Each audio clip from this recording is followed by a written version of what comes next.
Kamusta po mga kadadi? I hope na okay po tayong lahat sa ating pong mga buhay-buhay.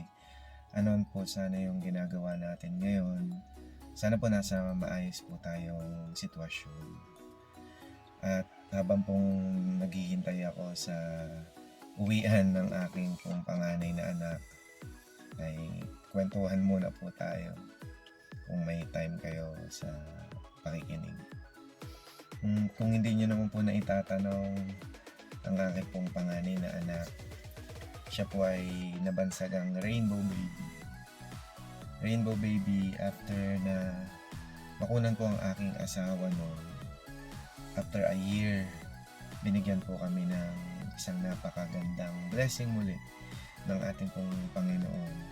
Binigyan niya kami ng napakabait at napakalambing na Ate Aya. Yan nga po na kung nakikita nyo yung mga video namin, yung sayaw niya, yung pagiging makulit niya. Pero in reality po talaga pong malambing po si Ate Aya. Masarap po siyang kabanding, masarap po siyang kasama. Bali po ipinanganak po si Ate Aya sa Saudi Arabia, sa Jeddah. Pero kahit doon ka po ipinanganak, hindi ka naman po magiging Arabo. Yun po yung katotohanan. Bali po doon po kasi kami nagkakilala ng aking misis at doon na po ang aming pagmamahalan. Ayun. Nagkakilala po kami sa church. Bali po, ang pasok po kasi ni misis, shifting po siya sa hospital at ako naman po, lagi naman pong pasok ko morning. Depende na lang po kapag may overtime sa office. At hindi po ganun naging madali yung aming pong sitwasyon noon. Yun na nga po, kapag ang pasok namin ni Mrs. ay parehas po morning, talagang nag-come up na po kami na kailangan ipaalaga na po namin si Ate Aya sa iba. Buwan pa lang po yung tanda po ng aming anak noon. Kailangan na po talaga namin siyang ipaalaga. Kasi nga po, kailangan naman po namin magtrabaho ni Mrs. Si Mrs. po, mas nauuna po siyang pumasok sa akin pag pang-umaga po siya.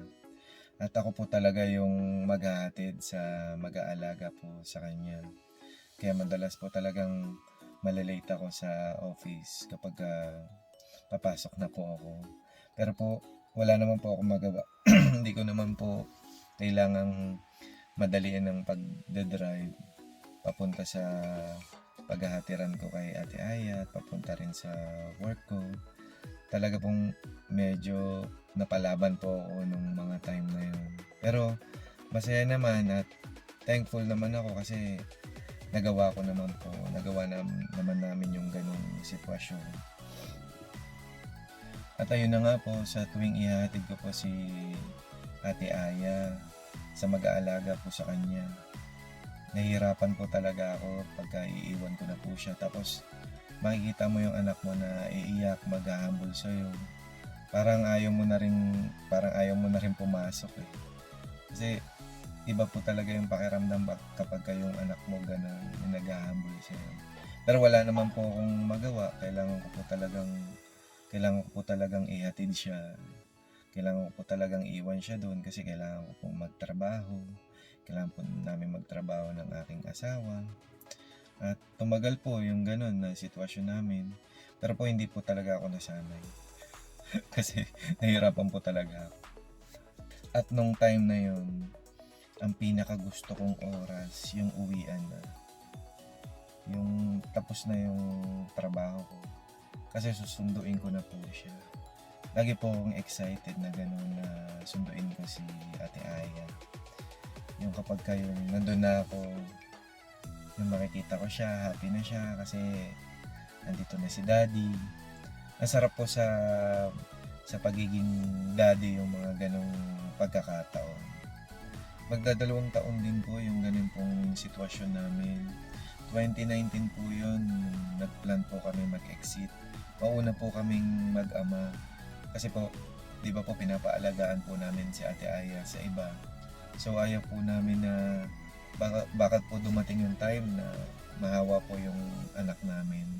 Kaya isa sa pinaka nahirapan din po kaming desisyon yun. Kasi nga po, mahihiwalay po kami sa mami niya, medyo talagang hirap po kami sa ganong naging desisyon po namin. Pero sa awa ng Diyos, hindi naman po kami nahawaan nun. Naging okay naman po ang lahat. At ayun nga po mga kadadi, nung nandito na po kami sa Pilipinas, doon na po nagsimula ang aking pagiging kadadi. Hands on na po ako sa aming pong anak. At hanggang sa susunod po na kwentuhan po natin, ako po yung magsusundo na po muna sa aking pong anak. Salamat po sa pakikinig niyo po. At hanggang sa muli po, ingat po tayong lahat. Saludo po ako sa inyong mga kadadi, mga kamami, na patuloy po na nagpupursige na itaguyod ang inyong pong pamilya. God bless you po. God bless po sa lahat. Patuloy lang po tayo sa buhay. Maging masaya lang po tayo sa araw-araw. Patuloy tayong magpasalamat sa ating pong Panginoon. At salamat po. At ingat po ang lahat. God bless you po ulit. Bye-bye.